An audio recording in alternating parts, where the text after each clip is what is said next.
Hello, it's Dr. Darnise, and welcome into another episode here. I wanted to come on and talk about the Ten Commandments are now required in school, y'all. Have you been seeing in the news where the state of Louisiana and now, as of today, the state of Oklahoma, they are both saying that they want to require that? Louisiana says they want to require that the Ten Commandments are listed in their classrooms, public school.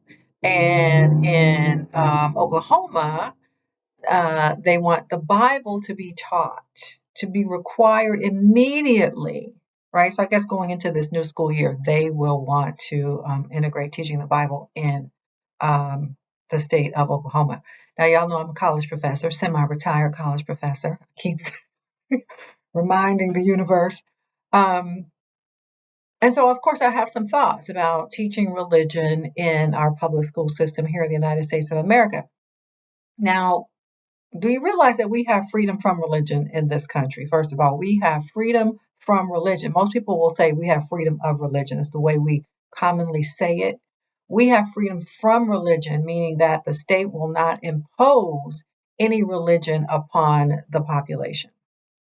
That's part of our Bill of Rights. So the state cannot mandate that any of us be a member of any particular religion, or that we be, suffer any kind of persecution or prosecution because we do not ascribe to any particular religion. There's no state religion.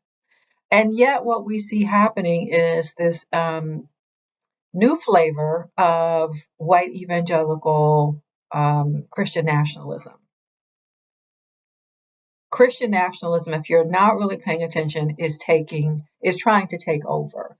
And so y'all know on this channel, we talk about religion, religion and history, and all things, Black spirituality. So we need to pay attention to what's happening in our country in terms of religion. Because as I tell my students, people who are not necessarily plugged in to religion in general, those of you who are on my channel watching, you might say, well, I'm not really plugged into Christianity per se. I don't really pay that much attention to what they're doing. This is why you have to pay attention to what they're doing. Because people who have this very conservative type of white Christian evangelical Christian nationalism, they're rising in power, and this could very easily our nation could very easily at this point become a theocracy. A theocracy as opposed to a democracy. A theocracy is when the religion rules the land. We are all subject to the laws of religion, right? So think about other countries like Muslim countries, where they have Sharia law.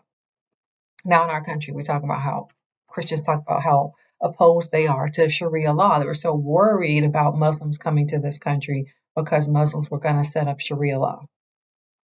What is Sharia law? Sharia law is a theocracy where the rules of the country are established based upon, in that case, the rules of the Quran.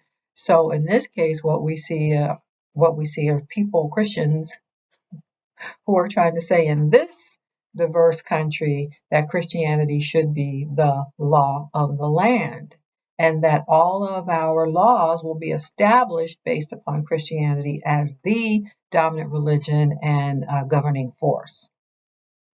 Now, right there, that should scare you. Right now, that should really wake you up and say, wait, what are they doing?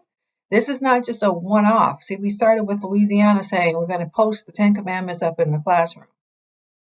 It didn't take the state of Oklahoma, not even a week, to jump on that bandwagon and say, oh yeah, we're going to require that the Bible be taught in school. So where we're headed is towards this thing called white Christian nationalism taking over. White Christian nationalism uses Christianity, right? They say that they're Christians, but we see how they behave. What we see is primary for them is actually a Christian nationalist idea where white supremacy is at the head of things. Jesus is white and all like that. Because what So now, as I see and I respond to the idea of the Ten Commandments being posted up in public schools in the state of Louisiana, I go, oh, but that's Judaism. Do people forget that that's actually Judaism?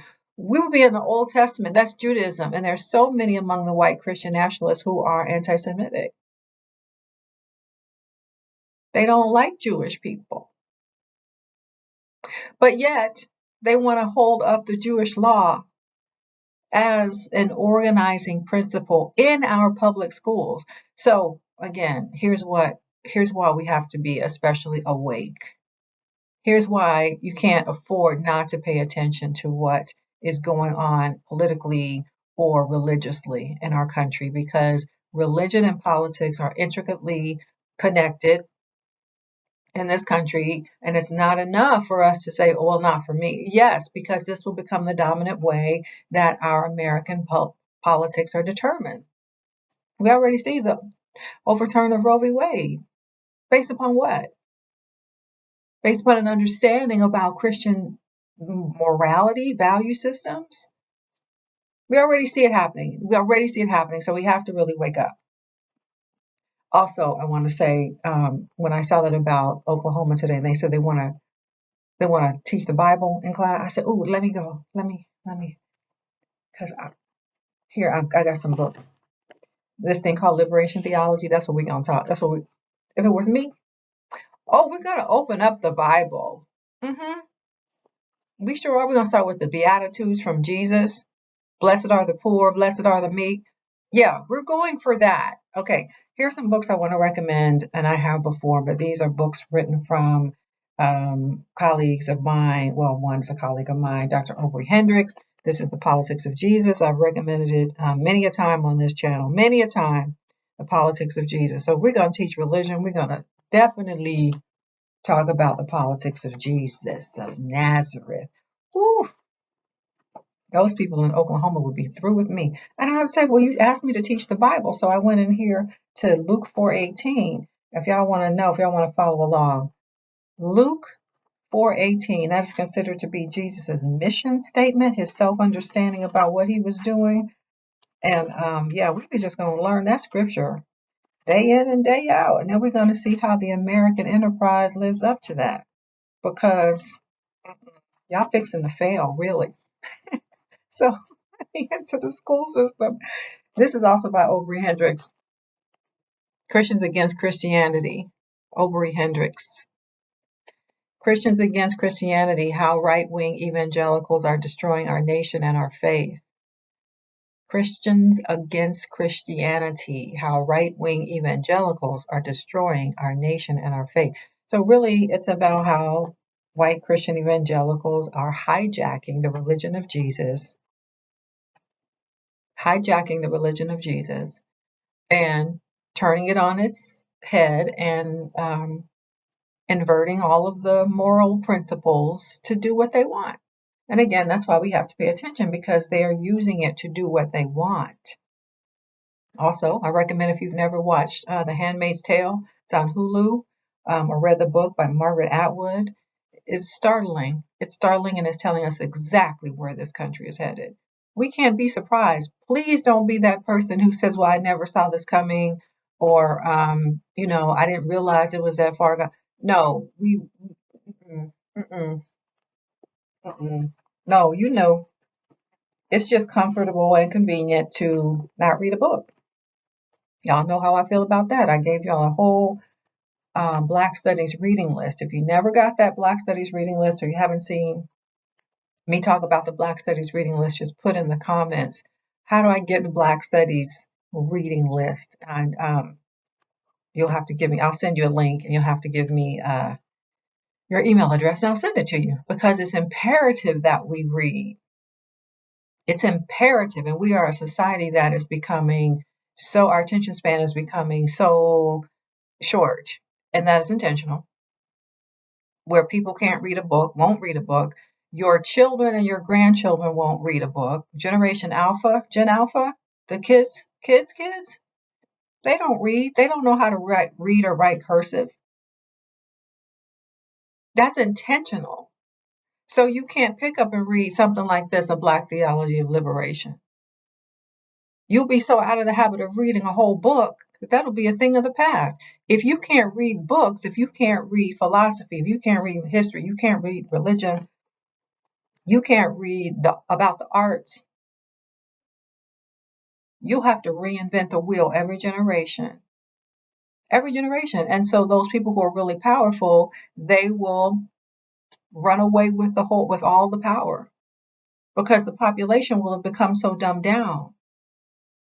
You'll become so dumbed down, your children and grandchildren, they won't know that this has happened before. They won't know, oh, this is the way powerful people always take power. This is what they always have done. They will never have read the Bible, which to some people you might say, well, I don't need them to read the Bible because that's not my religion. These people about to run away with your country based upon their understanding of the Bible. And if you don't have an understanding of the Bible, they will tell you whatever they want to tell you. And then you and your children, your grandchildren will say, oh, I guess that's what it says in the Bible. So here I am on here to just bring your attention in. And we're about to have another presidential election happen. And you know who is about to try to stand on religion in order to reach his base so he can get reelected. You know he's coming against, the so-called liberals, right? Coming against them by calling himself a Christian. Standing up there with I don't have the Bible right next to me, but doesn't he stand up there with the Bible during his last time in office with it upside down?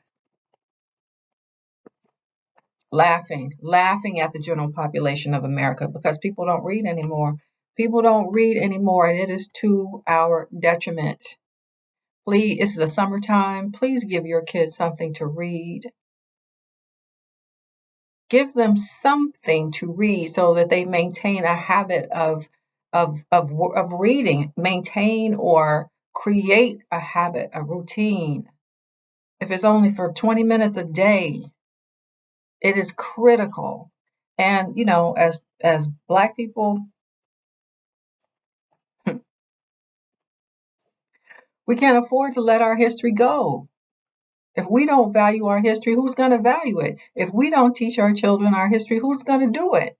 We can't. Our biggest mistake as Black people, our biggest mistake is we expect somebody else to come along and do right by us. We expect somebody else to come along and teach our kids better. That's our undoing.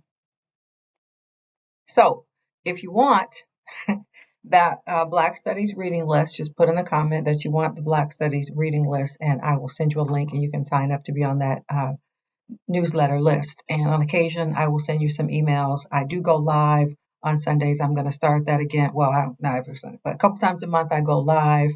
And so you will get an email notification when I'm going live.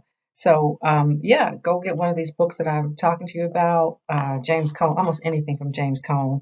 He is the father of Black liberation theology. If you've never heard of James Cone, Google him. He is the father of Black liberation theology.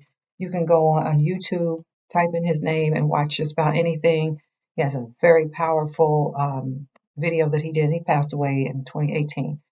Has a very powerful video on his last book that he wrote called The Cross and the Lynching Tree. Well, one was published after he died, but his last one was The Cross and the Lynching Tree. You can watch a video of him on that. Oprah Hendricks, again, almost anything, The Politics of Jesus. Yes, it really talks about the presidential administration of Bush and Cheney. Remember Bush Cheney when we thought that was the worst thing ever? Bush Cheney. This one is about the Trump administration. Same author. All right, so y'all go get a book. Let me know, what are you reading this summer? What are you reading this summer? What do you have for your kids? Our worst mistake is to expect somebody else to educate our kids. Okay, that's it for now. Let me know what's on your mind. Bye for now.